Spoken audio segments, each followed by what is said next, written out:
In nomine Patris et Filii et Spiritui Sancti. Amen.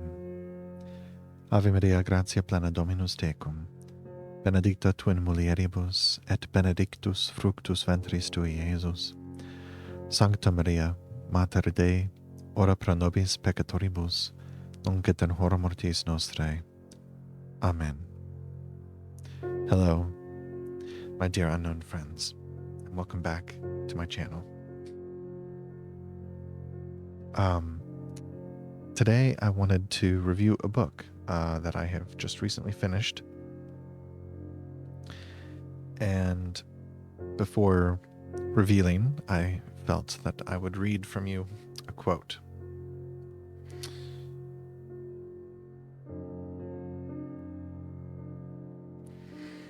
The world is, then, the dynamic self-communication of God.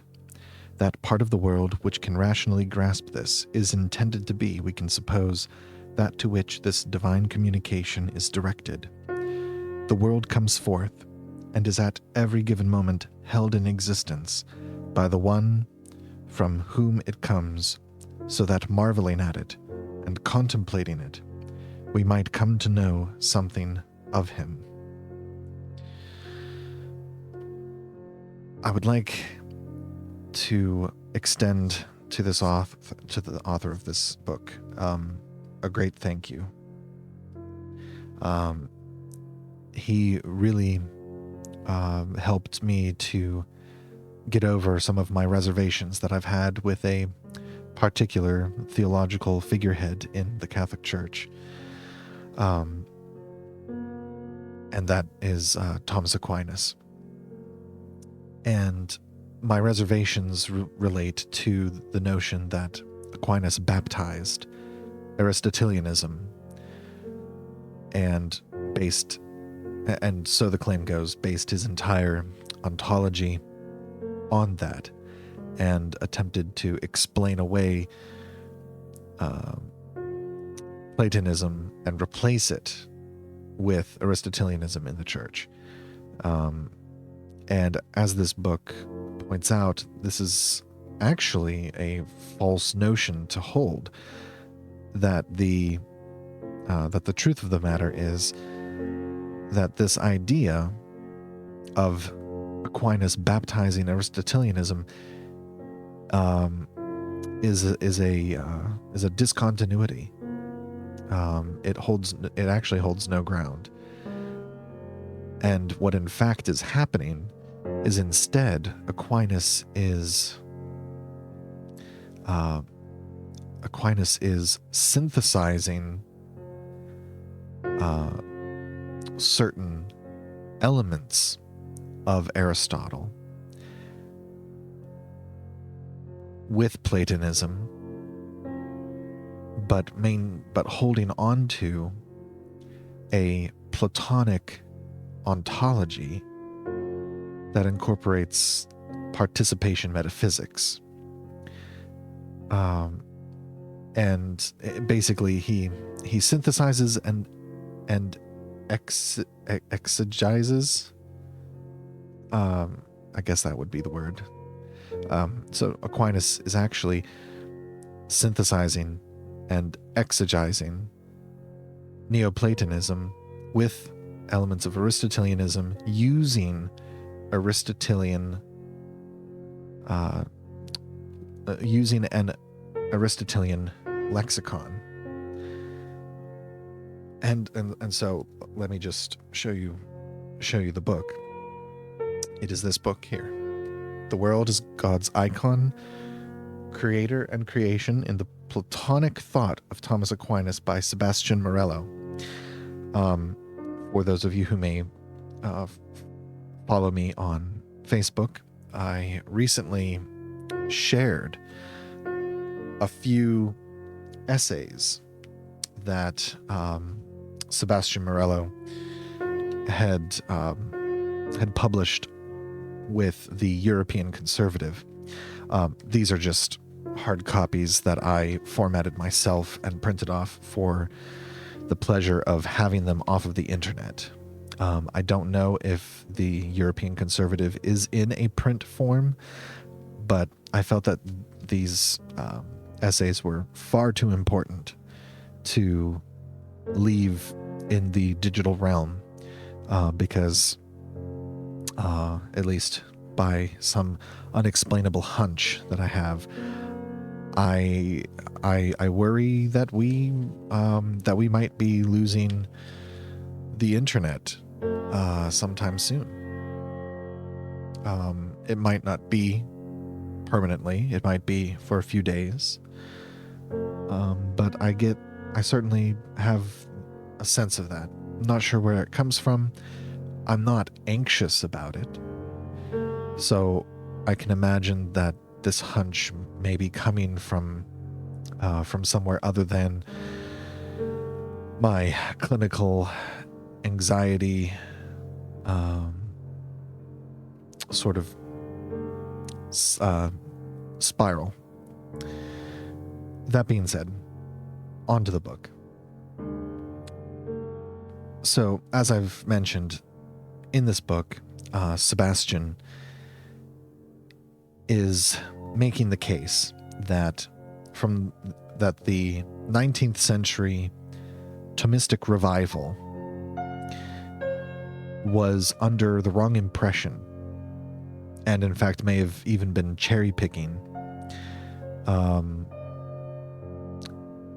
from Thomas Aquinas in order to uphold this idea that Aquinas somehow baptized through and through Aristotle, when in fact, as Sebastian points out by citing some experts, citing some scholars who have delved into this question, he kind of compiles the summary of some of these other scholars and presents their conclusions here, siding with them, of course, but that in truth Thomas Aquinas is actually Neoplatonic within, as I've said, a lexicon that is Aristotelian, which is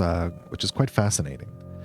And in a way, it has these.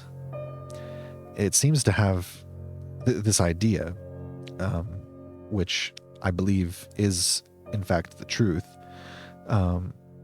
as Sebastian has certainly convinced me. It could very well be that what Thomas was doing was he was utilizing a polemic technique where he may, in fact, it seems that Aquinas is more in the favor of Neoplatonism than he is of pure Aristotelianism. And from this, we end up with Aquinas using Aristotle's own paradigm, at least linguistic paradigm, again, lexicon, in order to correct elements of Aristotle, while also synthesizing those elements which help to fill in the gaps that have never been fully explained by the Neoplatonists and Platonism in general. So it's very interesting. And yes, this whole time I was thinking that, Thomas Aquinas just, I used to be in that camp. I used to think that Aquinas, that Aquinas is to Aristotle what Bonaventure was to Plato, and that the attempts at true synthesis of Neoplatonism with Aristotle didn't happen until the Renaissance, when we finally had all of when the West received the works, the completed works of Plato and Aristotle both, along with many of the Neoplatonists and other ancient philosophers.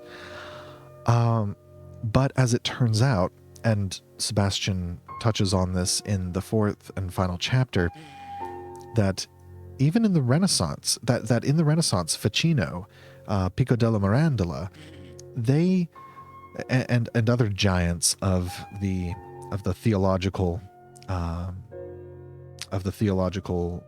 boom that occurred in the Renaissance, they actually relied heavily on Aquinas to help them understand Plato better. And in fact, he draws a quotation from the Platonic theology of Marsilio Ficino, which is on my reading list. I've managed to track down all 6 volumes that have been printed. But that Ficino even has a reverence for Aquinas, and so Sebastian uses that as some evidence to support the argument that Aquinas is through and through a synthesizing Platonic. In fact, it's almost as if Aquinas performed a dialectic. It's almost as if he moderated a dialectic between Plato and Aristotle, and of course the end result of this being ultimately proving the Catholic faith to be the one true Catholic faith, of which there is no salvation. So, some criticisms I have of this book in the introduction, or the foreword, I should say.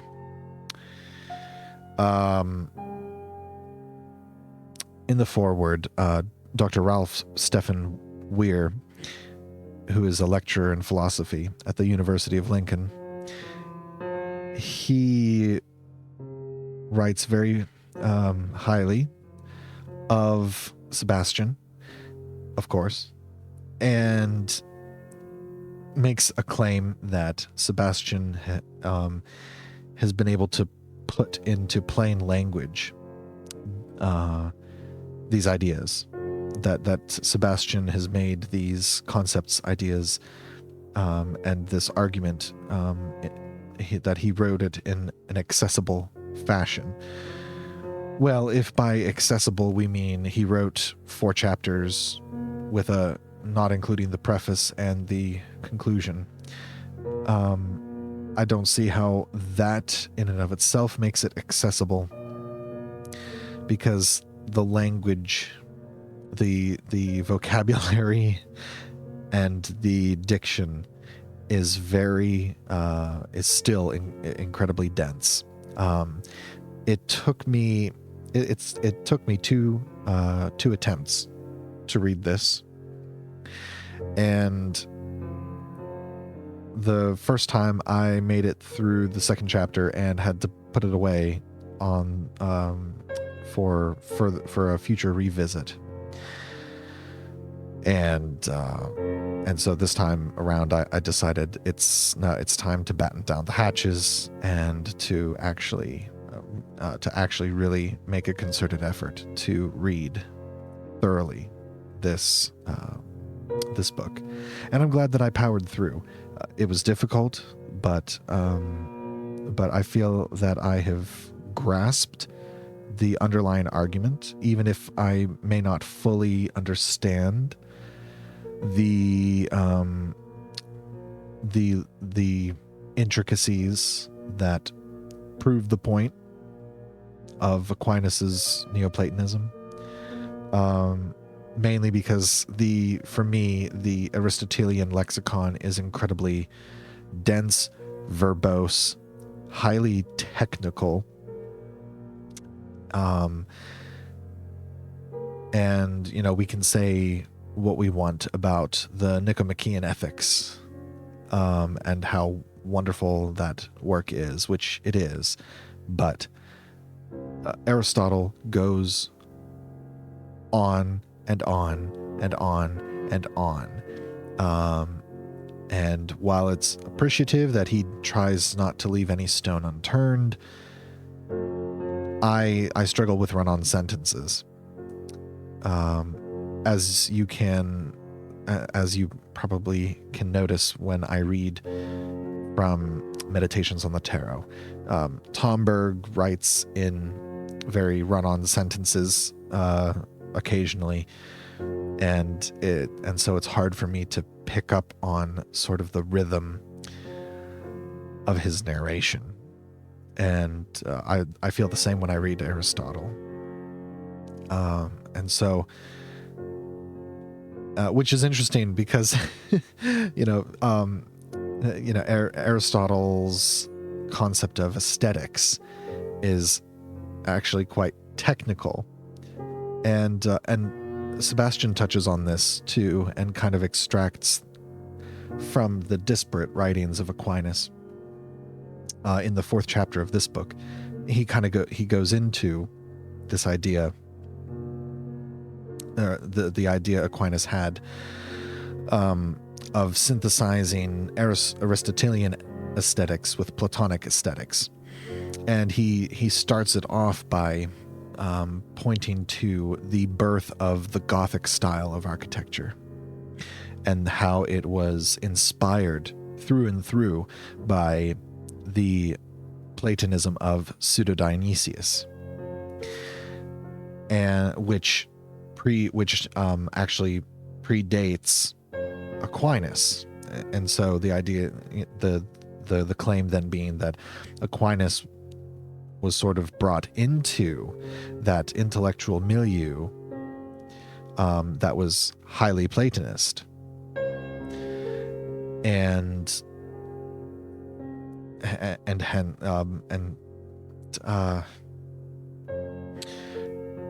so for Aquinas, he would have seen the fruits of this Platonist aesthetic, but with the writings that were available of Platonism at the time, which it seems for the most part for Aquinas comes from Pseudo-Dionysius and St. Augustine, since Aquinas tends to quote both of those ad nauseum. So you have Aquinas seeing the fruits of the Platonistic Gothic architecture, and so he understands he understands the fruits of it, but he somehow manages to apply Aristotle's techne towards the concept of towards this participation metaphysics that Aquinas comes upon,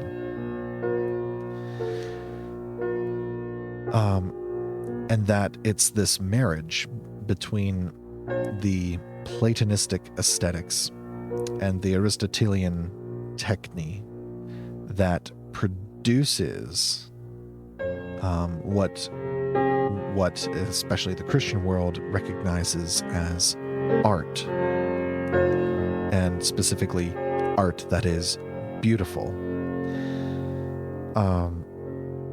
And so there are some nuggets in here that have me thinking about that has me thinking about geometry and number, and how geometry and number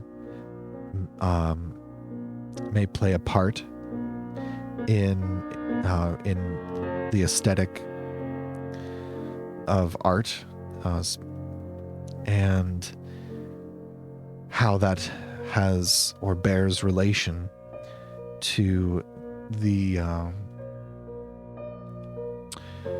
oh shucks, drawing a blank. How that bears relation to things such as metals, religious iconography, and specifically about metals, not only metals but other sacramentals of the church, and rituals of the church, and the gestures in the church, and how everything, there's aesthetic, aesthetic is present in all of liturgy, in every liturgy of the Catholic Church, which I can certainly make a case where there's actually a lack of aesthetic in the Novus Ordo, but that is not the focus of this channel, nor is that a subject worth muddying the sort of theme of what I'm trying to put forth with this channel. That being said, and so from this understanding of this Aquinian ethics, of this Thomistic ethics, of this Thomistic aesthetics,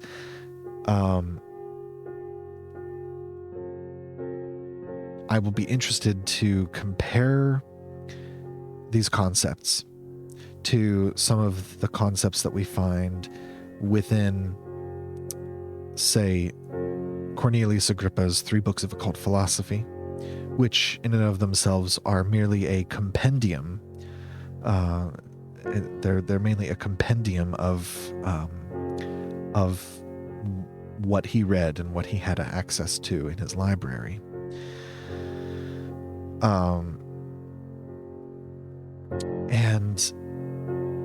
And also too, how these concepts can be applied to the ideas brought forth by Valentin Tomberg concerning sacred magic, and which I refer to on this channel as Sophiergy, as a shorthand.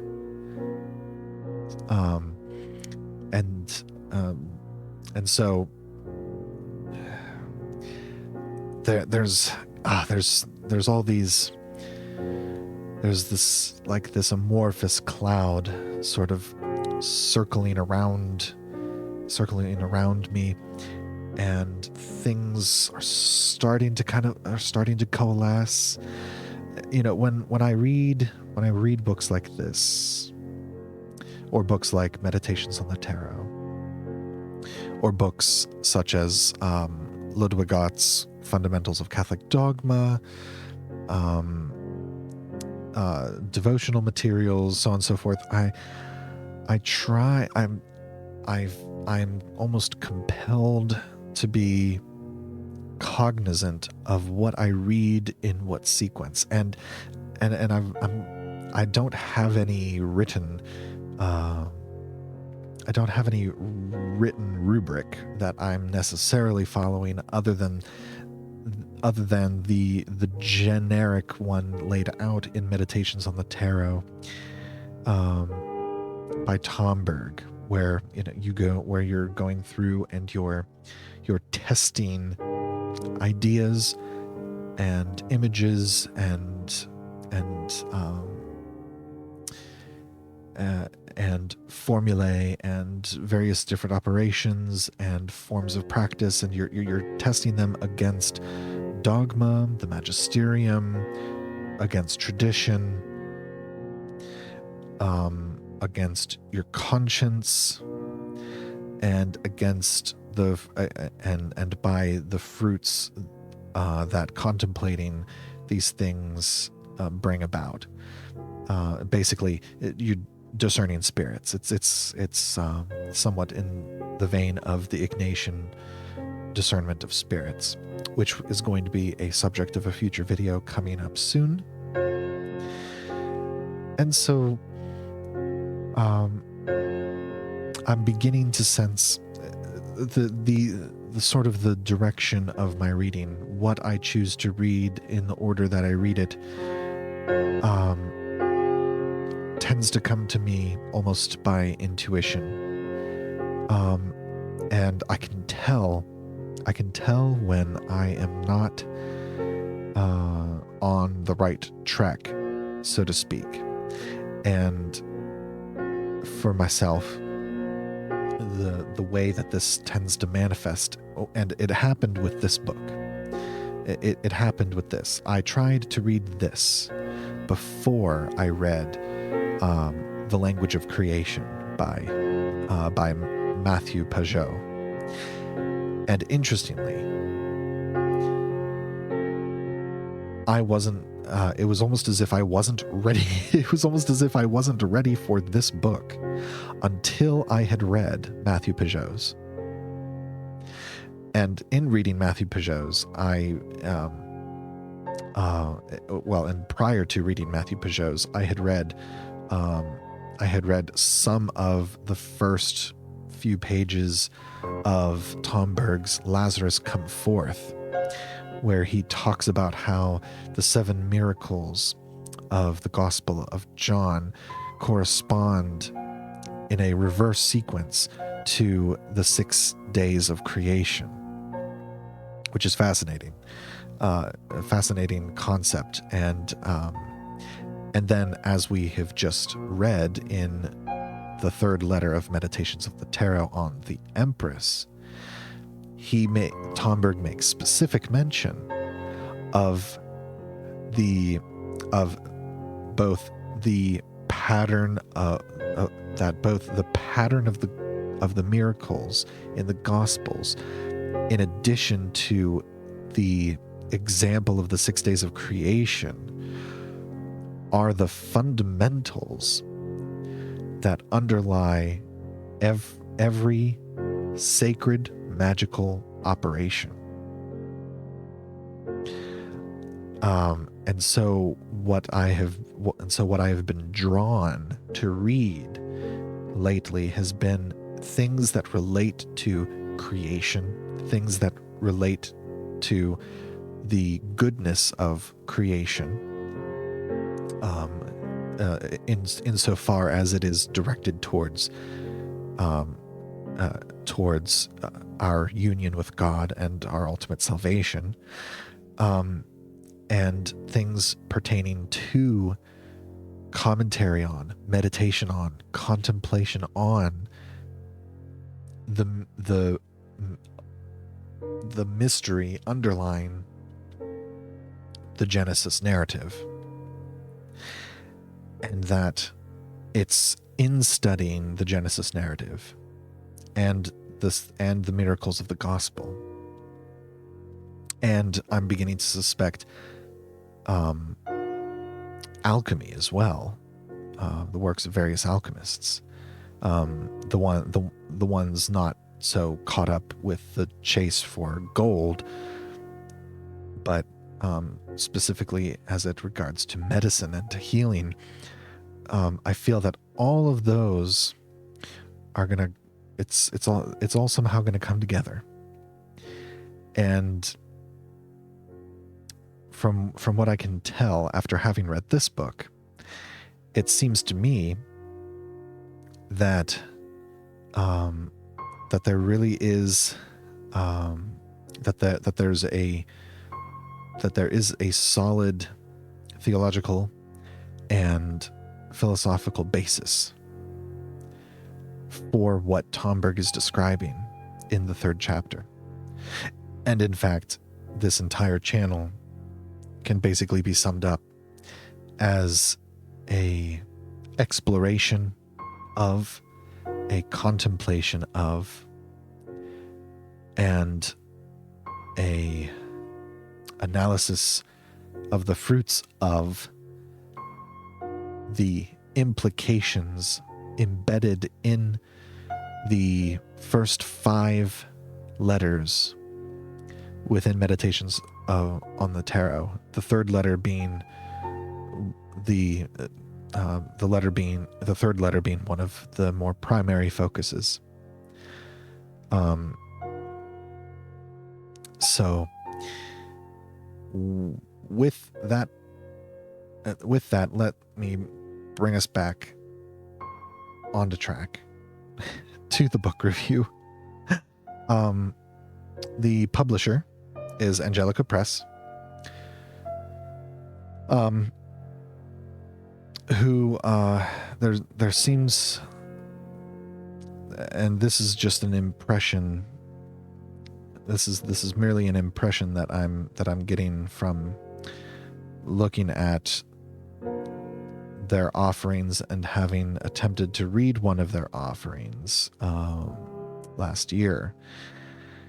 There seems to be some kind of shift happening at Angelico Press. When I used to visit Angelico Press, many of the offerings that I would pick up from there tended to be overtly Catholic, overtly Orthodox.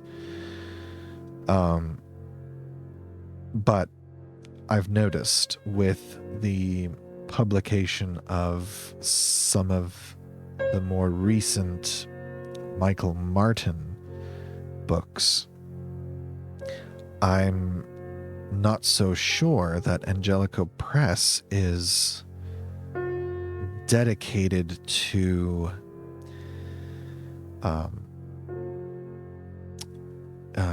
that they're dedicated to Catholic orthodoxy. And one need only to see some of Michael Martin's recent activity on social media to see that he's deeply hurt and deeply frustrated, and rightly so. But it has led him into a position that he's defending to his dying breath. God love him. That happens to be one that Thomberg really tried to warn us about. Those of us who wish to pursue his program for the future of the Catholic Church, the one holy Catholic and Apostolic Church, which is the only church that Thomberg means when he refers to in Meditations on the Tarot as the universal church. So I'm becoming a little wary of Angelico Press, generally speaking. They still, that said, do offer incredible. They do offer incredible volumes that are worth reading. In fact, I just picked up some Wolfgang Smith. I picked up some Jean Borello. Is it Borello or Borella? And so I'm gonna start kind of diving into that now that I've kind of primed myself a little bit on and have thankfully restored or not restored. Yeah, I guess you could say restored respect for St. Thomas Aquinas, thanks to Sebastian Morello. So to Sebastian Morello and Angelico Press, I thank you for helping me to get over my hurdles that I have long had with Thomas Aquinas. And I am incredibly grateful to you all for doing so. So with that, we will end with prayer, and I will see you again next time. If you enjoy this content, please feel free to like, share, and subscribe. and hit the bell icon so you can be notified when I next upload a video to the channel. In nomine Patris et Filii et Spiritus Sancti. Amen. Ave Maria, gratia plena, Dominus tecum, benedicta tu in mulieribus, et benedictus fructus ventris tui, Iesus. Sancta Maria, Mater Dei, ora pro nobis peccatoribus, nunc et in hora mortis nostrae. Amen. In nomine Patris et Filii et Spiritui Sancti. Amen.